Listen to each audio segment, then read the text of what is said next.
Well, welcome everybody to the board game design workshop, which is really exciting. But we were just talking a little bit before that Discord is actually a great platform for game designers, either board game or video game, etc. I think a lot of people who are in that world use this platform and connect on this platform. So it is, if that's something you're interested in getting into, it's worth being aware of Discord here. Before we get into it, my name is Nate Shepard, and I am sort of the reason that ArtFest Online is happening. So if you're not aware, this workshop is actually part of a larger event that's happening through the next 9 or so days. And we have just a few events every day, and the whole point of this festival is really just to provide opportunities for people to get into creative projects. We don't really particularly care if people tune into everything. There is a fair amount that's happening, but our expectation is not to overwhelm your already busy schedules with more stuff. The idea is to really provide you, again, some opportunities to create things that you've never created before. I'm guessing a lot of you have never done board game design before, and so this is a great opportunity to learn the ins and outs of that. But I do want to point you to the website, artfestonline.com, because there's a ton of other free events that are happening. Particularly what might be of interest to the people in this group is we have an individual artist contest. And what this is that if you design something based on the parameters that are laid out on the website under the contest page, during this week and submit it by the deadline, you have a chance of winning up to $200.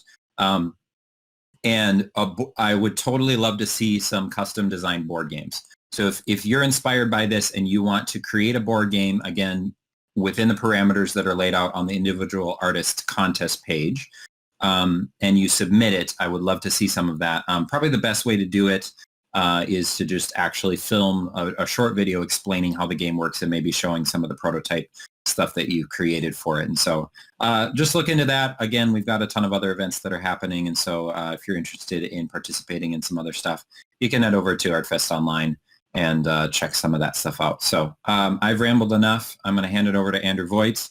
Andrew, if you don't mind introducing yourself a little bit and then just dive in. And then we said this a little bit ago as well. And then if you do have questions, feel free to pop something in the chat. You can just jump up to the chat channel and it'll still show the live stream and type out your question, and Andrew will be happy to answer some of your questions. And then there will be a little bit of chance for dialogue as well toward the end. So I've said enough. I'm going to hand it over to Andrew and take it away. Well, hi there. I'm Andrew Voigt. I am a self-proclaimed, I suppose it's not self-proclaimed if I actually have stuff published, but I'm a game designer. And I just wanted to kind of take you guys through the basics of the process, what's involved, what's a first prototype look like, and what's something look like at the end of the journey. So I've been designing games for about 10 or 11 years or so. My first game that was published, well, my only game that's published so far, was called Perspective, and that was published by Minion Games. But here's Perspective. Here's the Kickstarter that funded. And so this was published through Minion Games, and it was a 2 to 4 player competitive memory and hand deduction game. So the premise behind this one, you got a hand of cards that are double-sided, and you're trying to get them organized in a certain pattern. So you're drawing cards and you're playing cards. And so this whole time, the back of your hand is changing, but you never get to look back there. And so as you manipulate the cards throughout the game, you slowly learn more and more about what's there. But that was kind of my first published project, and that was done with Minion Games. My current project that I'm working on now is called Snow Day: The Cold War. So Snow Day: The Cold War is a tactical combat game, but it's set up as a neighborhood snowball fight. And so you run around the yard to try and knock down the other team's snowmen, throwing snowballs, building up snow forts. Let's see. I live in Minnesota. I have a wife and 2 kids, one who just turned 11 months, and the other one's about 2.5, coming up on that 3rd birthday very, very soon. So we have our handful on that end. And then I work as an instructional designer professionally, which kind of goes hand in hand with the game design end of the world. But that's just a little bit about who I am and what I've done. I also am active on YouTube. I have a YouTube channel called Andrew Voigt Design. A lot of that's board game related. I have a series on how to play on Tabletop Simulator, which is the most prominent digital way to play board games. And then I also do a lot of how to plays as well as stuff for my own games of marketing and awareness. But jumping into things, what you see here in the background is actually a first prototype of a survival game. It was called The Journey Home, and I'll be talking more about that one near the end. But when we jump into this concept, people like to throw around the question of what is a game? And I think this is a funny question because I have my own personal answer to it and everyone else does, but at the end of the day, it doesn't matter. We're designing games because what they are is something we enjoy. And so whether or not you're able to define what a game is doesn't really have an impact on what or how you create it. Now, what I would define a game as is an optional challenge, with the key component being some form of structure and a goal of some sort. If there's not a goal, I'd argue it's not a game. Now, that doesn't mean you can't get an activity in a box that is fun and interesting. There are some games, even like the game Concepts, which is kind of like Taboo, not really. A lot of people do this with Taboo too, but where they play the game, but they don't keep track. They're not trying to win, they're just having a good time. And that's a perfectly valid way to move forward and go ahead with trying to design. Why do I love games? Back when I didn't know any better about what games were out there, I grew up, I had like 10 different versions of Monopoly. I played the 3 or 4 different versions of Risk out there. And I played a lot of older board games growing up that I really, really enjoyed. And it wasn't really till mid to post-college that I realized what games are out there. And so how I started in design was after college. I had a month or two before getting in a job, and I was bored as all get out. So I started taking this thing I was interested in and messing around with it and trying to get something working there. And that actually eventually turned into my one of my favorite game projects called Warp, which I'm not talking about today at all. But that's kind of where I started. But things I really love about games is the puzzles aspect, the competition aspect, and it probably in the beginning all came down to the relation aspect. You can't sit down and play a board game with someone without building a relationship, especially now it's become so more dependent on technology, and it becomes a lot harder to interact with people.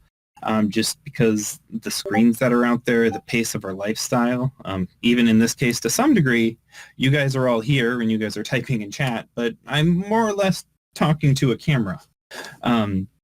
But when you sit down to do an activity like a game, you're able to sit down and you're forced to interact with the people at the table and build those relationships. Now, when you're setting out to design a game from the get-go, you have a variety of things that you're going to need to take into consideration.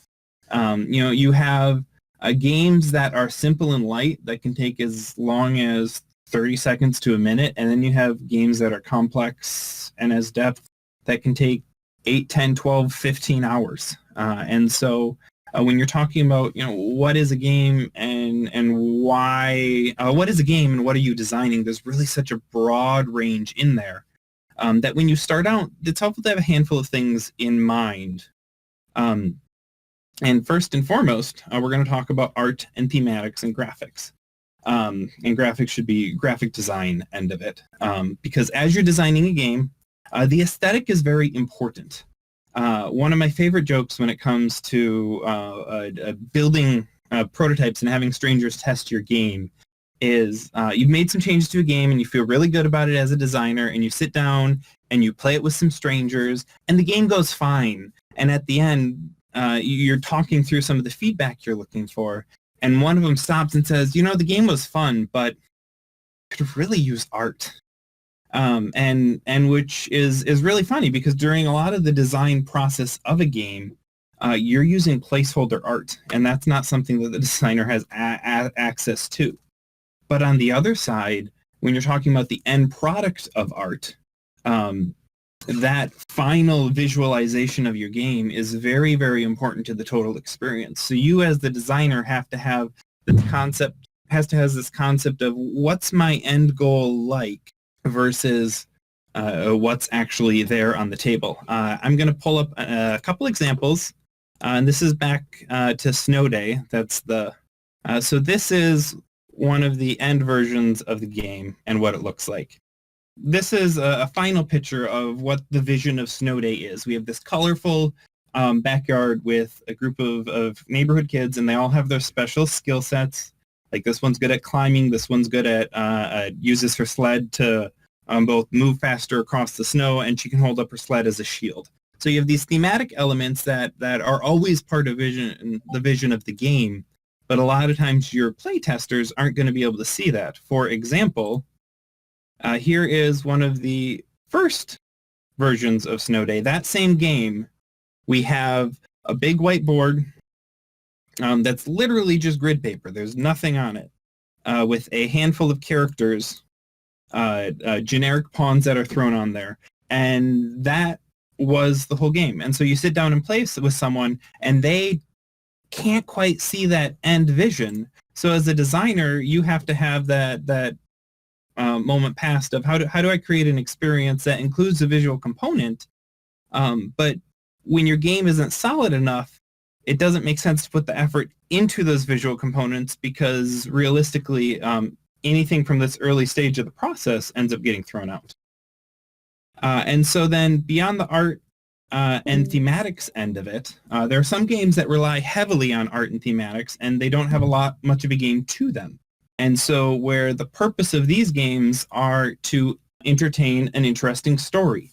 One example are the games based off of H.P. Lovecraft's material, the Arkham Horror type games, where it's a lot of encounters, a lot of text, a lot of reading, and the mechanics are overall pretty simple and come secondary to the theme. And then lastly is the graphics. How do you display information on your cards?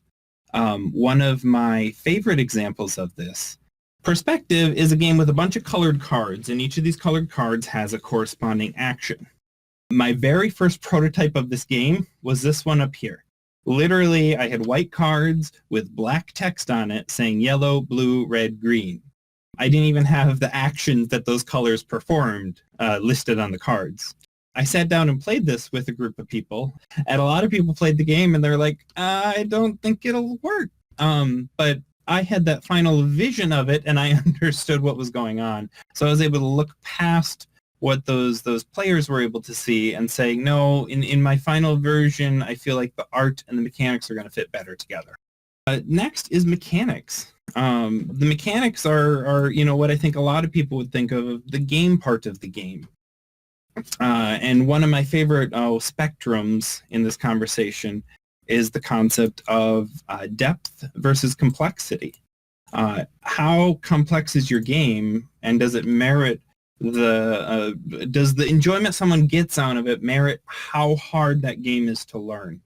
Like with Snow Day, one of our goals with that, so the genre or what category that type of game falls into would be called tactical combat. Dudes on a map trying to take on each other. And usually that genre has a stigma to it that people look at it and it looks overwhelming and confusing, because some of the more traditional games of that will go as far as having measuring tapes or laser pointers to measure out line of sight to see whether or not you can hit a target. And so from a mechanic end of that, we're looking at, hey, can we work in that genre, but can we make those mechanics simpler so that it's more accessible to people who haven't played games as often? And then you have the question of what's the interaction between players. So a mechanic is anything from rolling a die and moving your Monopoly guy, those 6 spaces. Or another example of dice would be in Settlers of Catan, where you roll and then you get your crops. Then another mechanic is how you do that trading. So a mechanic is essentially anything you do in a game. and can range from very simple, like the ones I mentioned, to more complex ones like certain deck building games like Magic the Gathering or Netrunner, where you play a card that literally has 2 paragraphs of text on it that depends on 3 other cards that you already have play on the board. And those are all mechanics. And the challenge with mechanics is how do we word them and teach them and present them in such a way is that they're very understandable. The one of my biggest pet peeves is on how we word things. So like in Snow Day, you can do a build action which lets you build 2 snowballs, 2 snow forts, or 1 of each. There is no good way to describe that mechanic because and so the hard part about mechanics is how do we word them in a way that makes them simple enough for people to be able to do without getting caught up, because there's that complexity versus depth issue. Is this game fun enough to warrant how difficult it is to learn? And then there's just practical restrictions. Developing board games has very much of an iterative process, because if you want to tweak something, a lot of the times you need a new component, whether you need to write out a new card or print a whole new board. For example, with Snow Day again, I have these different maps on here. And if I wanted to try out a different map, I would need to draw it, I would need to print it, I would need to put it out. And because everything interacts with everything else, it's very hard to test isolated things reliably. Another good example is each of my characters have a special player power that only they can do. Like I said, the Sledder can hold up her shield and get a bonus while she's defending. Or the Drone Boy has a drone that he can send to drop a snowball behind someone else's snow fort. And so each of these things need to be tested not only in their own, but in the context of the other abilities and boards. One really good example on that is the Ice Skater here can turn when on ice. And if our boards aren't built right, that ability can let her get all the way across the map in a way that's really not fair. But that's a situation where the ice mechanic wasn't bad and her ability wasn't bad, but the way that we set up the two to land together caused kind of a toxic situation. And so practical restrictions have a lot to do with, what's your cost? What's your cost for development? If you're planning on publishing, what's going to be your end cost for that? Another funny one here is our snow forts in Snow Day actually stack these little blue pieces. And we played around with having 3 snow forts stacking at one point. But the reality is if we wanted to actually get this through production and have a price point low enough for people to buy it, we decided to cut snow forts so you could only stack 2 instead of 3. And so even during the design process, that question of what's our end cost going to be plays in the mind. And whether you're planning on publishing it yourself or handing it off to a publisher, that's actually a very important part of game design. Now, if you're just designing as a hobby, you can have something as big and as elaborate as you'd like, obviously. And then lastly is people. People are the thing that make board games as an art fit unique and most challenging. Because what you're doing here is your board games, in my mind, designing board games well is a question of how do we move people's emotions? Because we're trying to incite people's emotions of excitement. Sometimes we want people to get not frustrated in a bad way, but in a wanting to overcome it kind of a sense. Or how do we get people to enjoy the feeling of working together?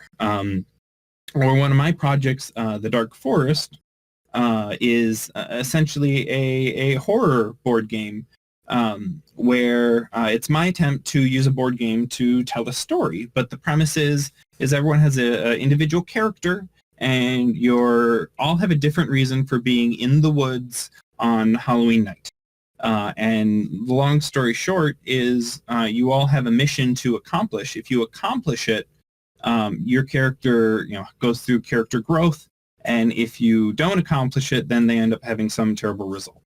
But there's a lot of narrative elements there where people have to choose along the way. A bad example, but an example is you round a corner and someone's standing there with a gun pointed at you. And then the card's going to say, do you try and attack them and disarm them, or do you dive in the bushes and try and get away?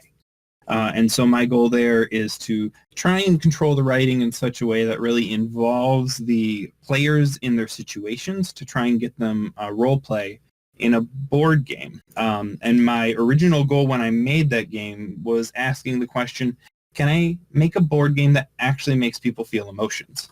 And I actually went towards narrative and fear, because fear is a very easily manipulated emotion.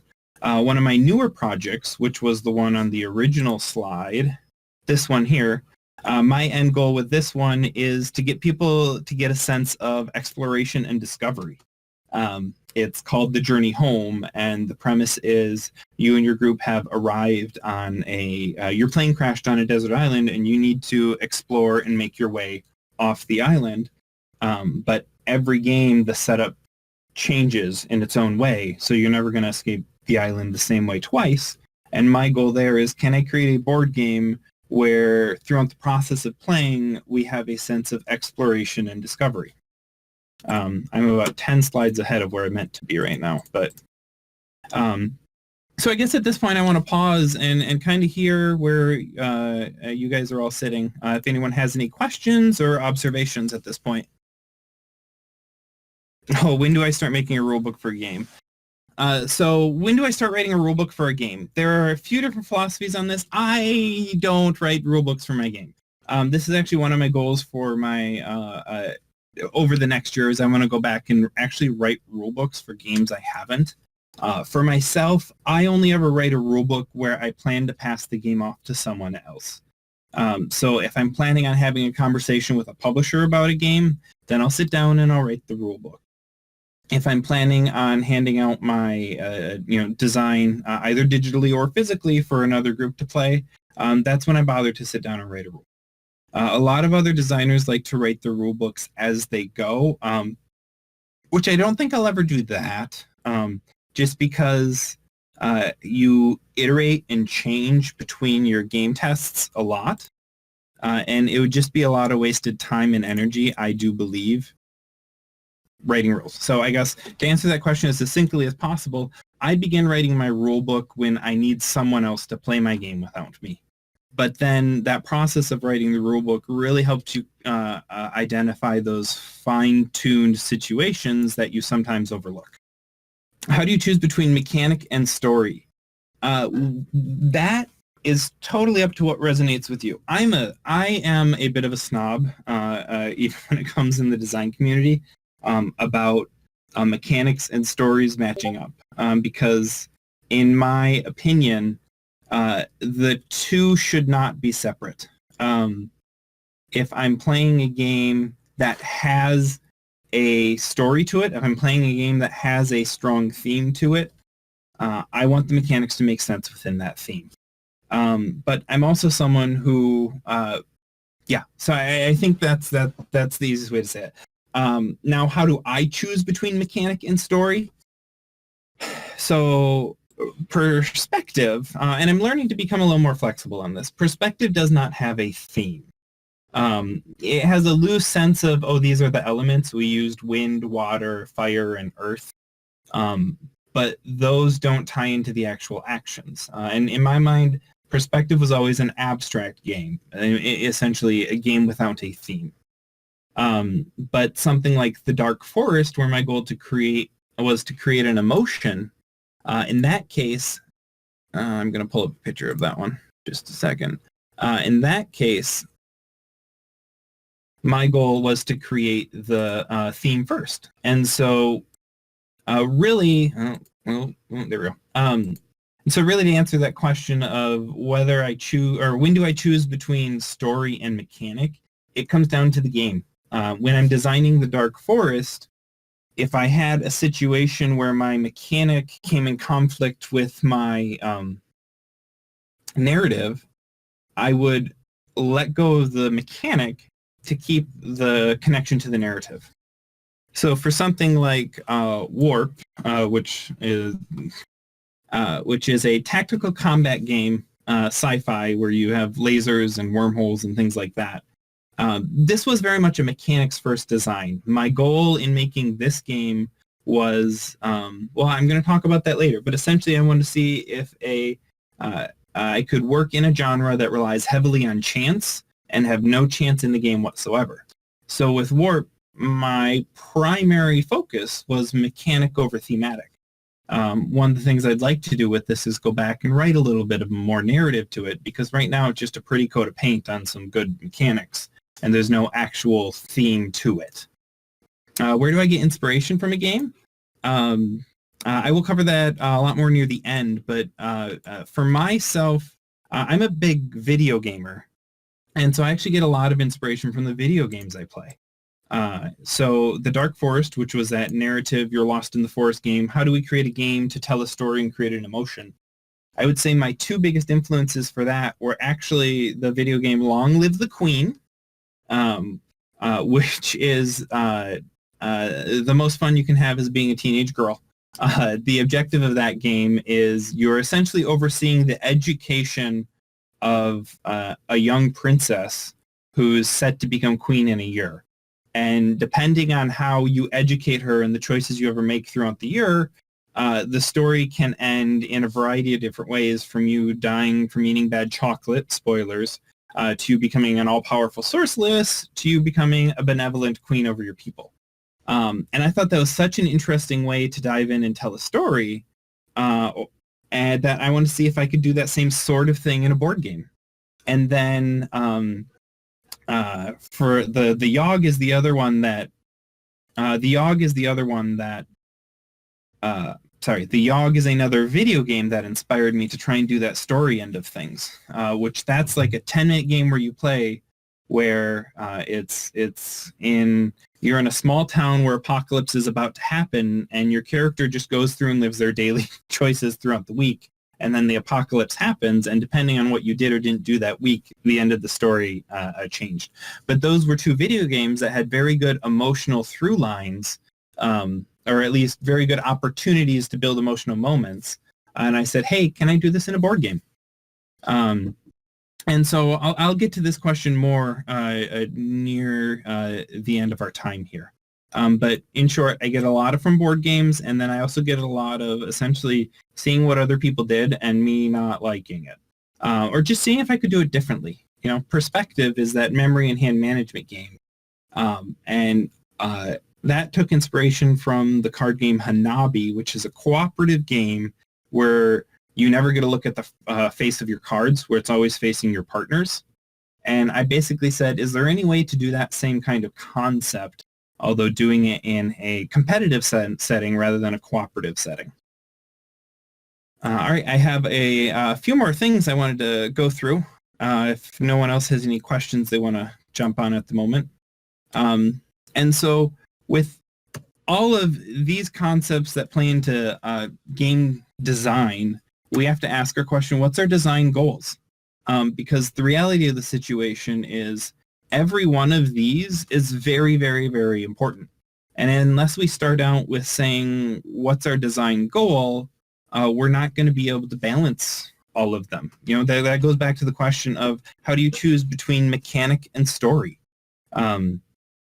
If my goal is to have a very narrative-driven game, well, then I'm going to choose my design goal guides my decisions along the way. Or even with Snow Day, when we talk about making it accessible to people was a huge priority for us. And so there were numerous situations where we tried to add something and we liked what we added, but we ended up saying this makes the game a lot harder than we want the game to be for people to learn. And so we scratch it. And so when you set out to make a game, you take a moment to think about, oh, what's the purpose of this game and how do I make that as cleanly as possible? Design goals help a lot in the later development processes.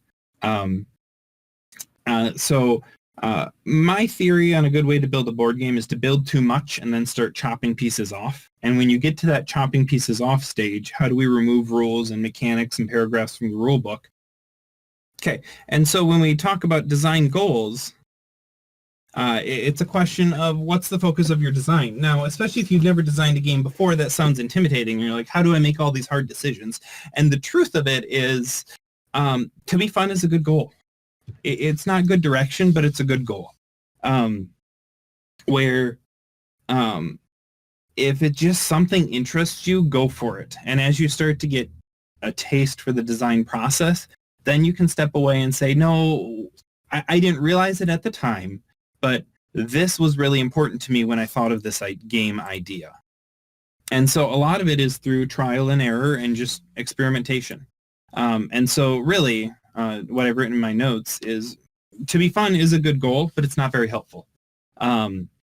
And so I have some examples of things that can be used for narrowing down what this design goal is. And these are a lot of what I was talking about when it comes to the motivations and where did I get my inspiration. So for example, a good thing to ask is it for profit or is it for fun? Do you just want to share this with some of your other do you want to share this with some of your other friends, or is this something you're trying to make money with? Or some people, even at conventions, literally make 10 card games that are entirely meant as a marketing purpose. And so you have to ask the question is, why are you starting this design? Once you have that, you can look into some of the other questions. So examples of design goals I have. So for mechanics, my example with Warp, that sci-fi shooter game I was talking about, what would a tactical combat game be without any chance? So tactical combat games are usually war games, and they're usually, your character can move so many spaces and can shoot so far, and then you roll to see if you hit. That's an oversimplification of what they are. And I said, can I make a game that has that same concept of the units on a map that move and shoot and try and accomplish an objective, but I can't have any chance? I can't have random card draws. I can't roll dice, and I can't flip a coin to see who starts the game. And so Warp is a game that from the moment you sit down to the table to the moment you finish it, there is not one random event in there. Now, that goal creates a lot of challenges. One of the biggest challenges it comes down to is unpredictability. There are very few games that can successfully pull off a truly open knowledge, where everything, like chess. Chess is a perfect knowledge game. And those are usually hard to make, and for some people they're less interesting. And the challenge with them is that once someone starts winning in a lot of those games, then it's a snowball. So I had to look into Warp and say, okay, how do I create that sort of a move and roll and shoot concept, but someone still has to be unsure of whether or not they're making the right decision. And so I went through about 8 different iterations of ways that people could plan out their actions. So what I ended up doing is I ended up having people at the beginning of the game choose from a set of like 8 different character variations. I had someone who was a scout who could move fast, but they couldn't do a lot of damage. I had someone who was a tank who had a lot of defensive options, but they weren't the fastest. A lot of your general archetypes. I had someone, a sniper, who had a lot of weapons with really long range. But if you got too close to them, they would be vulnerable. And so I use action cards for all these cards. And a lot of my iterations of the game, you would actually plan your actions 1 or 2 turns in advance. And so that created a moment of my opponent has committed to an action, and if I can guess what that action is before he gets to use it, then I'll get an edge in the next round. But my design decision of not using any chance really was really the hard part of that process. Even coming down to something as simple as turn order, because almost every game has some random thing at the beginning of it to say, oh, this team is the team that goes first. Another one of my design goals was with perspective. Can I use this cooperative mechanic of not being able to see the back of my card hand? Can I use that mechanic in a competitive way where no one's helping me out, but I need to know the back of my hand of my cards? Other ones I have written here is, can a game create emotions? Can a game tell a compelling story? Or even how can a game create a sense of discovery, like the Journey Home, that Lost in an Island example. I like to borrow ideas a lot. Some people, when they're getting new into design, they say, I have this game idea that's really similar to something I see out there. I feel really nervous about doing it, though. And the short answer is, don't feel nervous about doing it. You're not stealing. Each generation is built on the shoulders of the giants before them. Our games that we have today are standing on the shoulders of every generation's games. And by generation, I mean like 2 years. You see new mechanics popping out, but you get the idea. And so if there's something you're interested in that's similar to an existing game, just do it. The experience, the creativity, and the fact you're interested in it is worth doing it. Now, if you're hoping to pitch a game to a publisher, you might want to make sure there's something in that game that stands out. One example I always have in my mind is the difference between Dominion and Ascension, and I know I'm just name dropping here. So Dominion and Ascension are both what you would call deck building games. Deck building games where you have a big pile of cards that you choose from, and as you're playing the game, you create a deck that you're drawing cards from and playing those cards. And some of those cards let you buy more cards to put in the deck, so on and so forth. So Dominion and Ascension are both deck building games, but they're a little bit different. The biggest difference between them, in my mind, is the fact that in Dominion, you have 10 cards that you can purchase. Those 10 cards change every game, but you always have 10 cards to purchase from. Whereas in Ascension, you have a set of 5 cards in the middle of the table that change every round. Every time one card is purchased, a different random card takes its place. And so that's an example of 2 games that are 80% the same, but yet they're both published and very, very successful. So when it comes down to it, yes, borrow ideas and then add your own flair in there. A lot of times the important part of the game is the final execution of it, and it's not the idea of it. Because there are millions and hundreds and hundreds of games of dudes on a map that run around and shoot each other. But they're all a little bit different, and they all have their own flair. And that's good, because it's that little bit of flair that players are interested in. What makes you you? Let's see. Otherwise, a lot of people like to do game design challenges. So, for example, they'll sit down and say, I have 18 cards here. Can I make a game with them? I actually had a friend, his game Blend Off is a game about making smoothies for when a school bus of high school volleyball team shows up after a game. They go to a smoothie shop and they all buy a bunch of smoothies. So the actual game is you're rolling dice to try and pick fruit to put into a blender to make the right smoothies. But that game came out of a design contest. There was a company that said, we have this list of I think it was 50 cards and 30 cubes, and I think a little bit more, and 2 dice or something like that. And they said, can you make a game using these limited components? And so he did the challenge, and he put those components together, and he came out with a really fantastic game that the creativity was brought about because he had that restriction on there.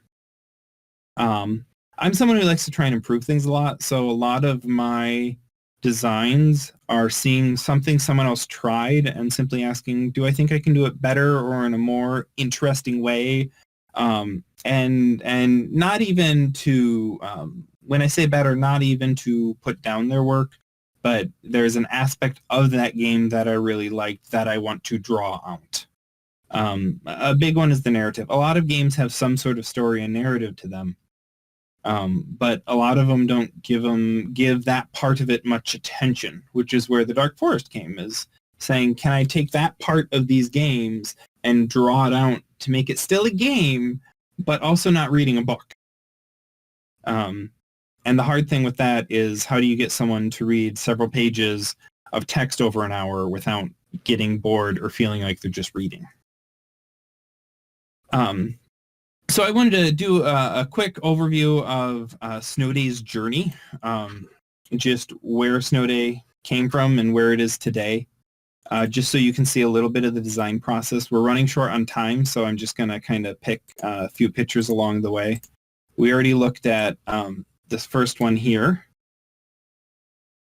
So this is Snow Day in its very infancies. That's actually the second prototype. The first prototype was basically the same, but I didn't have any of these cards out here, and it was just yellow cubes were the snow forts and colored cubes were the characters. And so you want to do that when you're building a game. It's the fail faster mentality of just get something together and try it, because that's going to give you a taste for what people found interesting about the game, and you can grab onto that little snippet of the game and move forward with it. And then in our next iteration, we started adding in ice patches, and we had dirt patches at once. We eventually cut the dirt patches just because it didn't fit at the time. But ice patches, I think, are one of the more what's the word? Creative. I haven't seen it before things in Snow Day, where when you step onto an ice patch, you keep moving, but it doesn't cost you any movement. So for example, if you're on this space here and you go 1, 2, you'll slide all the way here, 3, 4. So ice really, we saw people use the ice and they absolutely loved it. So we knew that had to be a core part of the design moving forward. These are the original cards that we had with the game, and those were in it at this stage. So whenever your character would get hit, you'd draw a card and it would do a thing. Like this is an ice ball. So you'd play it when you're throwing at someone else and you deal 2 damage instead of 1. And here's a good example to show where the theme grows over time. Back here we were still calling it damage. Now we call it frost, because you're not getting killed. Your character gets too cold and they have to go inside in the house to warm up with a cup of hot cocoa. And so there were the difference between damage and frost. There is no difference between damage and frost, but how we talk about the game makes the game feel different. And so once we knew that ice was a thing, I drew on a bunch of boards that I don't think any of these stayed. But I started drawing out a bunch of boards of saying, hey, where should we put our ice on our boards? Because we knew we wanted to experiment with that idea. By this point, we knew that we wanted to move the game forward and try and make a real product about it. So we started to pay for some character art, as you see on these little standees. And I was really proud of these boards because the new ice we had on there, I actually drew, and I am the worst artist in the world. And I was really excited to sit down and draw something that I actually felt good about. But let's see. And so then as your game grows, you slowly add more and more details to it. Now you'll see we removed our square cardboard tokens. So we had square cardboard tokens representing snow forts. And this was actually the hardest thing to figure out for the design, because originally they covered a whole space and we didn't like that. And I really didn't like that. So I eventually moved to these tokens. They're still taking up a space. I didn't find my solution for that. But I liked having physical tokens that stacked with some height because these kids were hiding behind the snow forts. Here's another example of the hand-drawn boards from another angle. And then by the time we got to the next version, things really started to shape up. As you can see here, by this point we actually paid an illustrator for the boards because we found ice layouts that we felt really good about. And all this time, we're going through these little changes and adding and cutting things. By this point, those cards that we started with, we cut them out. We felt like the cards that people were playing with didn't add enough to the game. They felt like they were just another thing that people had to handle. And it didn't really make the game more interesting because I started trying to play the game with people without the cards. And everyone was like, yeah, we like it. We didn't feel like it was missing anything. So we cut them. And so as you go through the process, all of a sudden, as you have more and more people, like I said, people are the problem when designing a game, because how do you get them to play it and enjoy it? And how are they going to interact with your game? This is a case where everything got messed up because my two nephews played the game together. And in the dozens and dozens and dozens of plays I had had up to the time, I never once had this problem. So what happened is Jasher, my one nephew, he was defending and he was losing. He had one snowman left. So he, rather than trying to sneak through a win and sneak to the other player's side, he just put all his characters around his snowman and just stood there. And so every time Addison got anywhere close enough to even make an attempt to get it, he would have all four characters throw snowballs at him. And so the game was never going to end. Yeah, he was playing to not lose rather than playing to win. You never know when someone's going to accidentally break your game. And so then I had to work on developing some no baby guarding rules. Let's see. Another fun thing is with Snow Day, we felt that the snow forts were a really important part of the process because the theme, again, theme versus mechanics, it's very important, we felt in this game, that theme and mechanics match up very, very well because we want this to be an entry to a genre.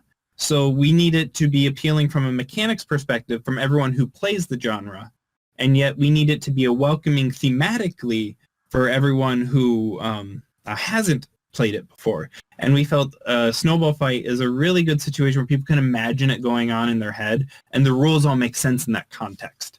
And yet we created up a system with the snow forts and by removing line of sight that we felt had some interesting mechanic elements to it. But so the snow forts were a fun process because we actually got to 3D print those, and that was my first. That was one of my first times doing anything 3D printing.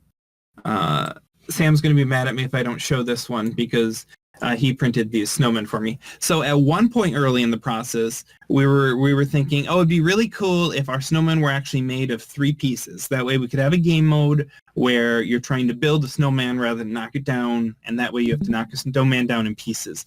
This is an idea we ended up cutting just because it was too much, it was too complicated, and in the end product, at this stage, the snowman would have been too expensive to finish building, or too expensive to have in the box. But we really liked the idea of having these adorable little stackable snowmen. Let's see. And so that's a great example of something we loved that we chose to cut for reasons that we felt were beyond us. Just a quick snapshot is here's a process of the card development, all side by side. So in the beginning, our cards were very plain. Just that first prototype should always be just get it to the table. And then the next one had a little bit more flair. I found some placeholder art. So then it has a little bit more table appeal. And the more and more design, the more and more table appeal is important for those prototypes. And then lastly, we got the characters on the card, and we started to do some layout adjustments.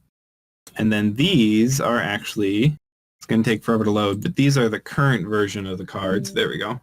Where we have some additional color going on. But so that's a little bit the progress of what Snow Day looked like. And that's kind of what we ended with, where we are now. We've made some updates from there, but that's the general concept. And that's kind of the journey that Snow Day, the Cold War, has taken. We're on a time, so I'm going to leave you guys with a handful of resources. I'm going to share a link in the Discord chat.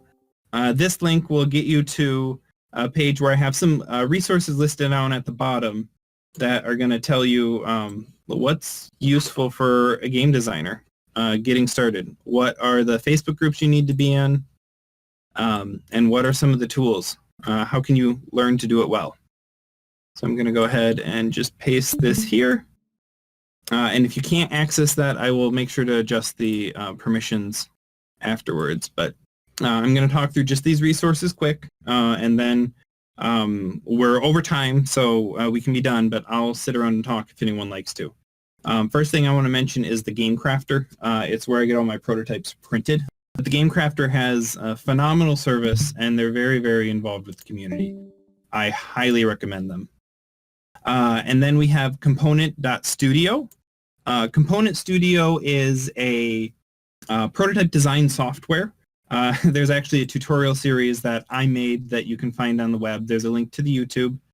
You can find some free art. A lot of my placeholder art comes from gameicons.net and pixbay.com. Here's some Facebook groups you should join.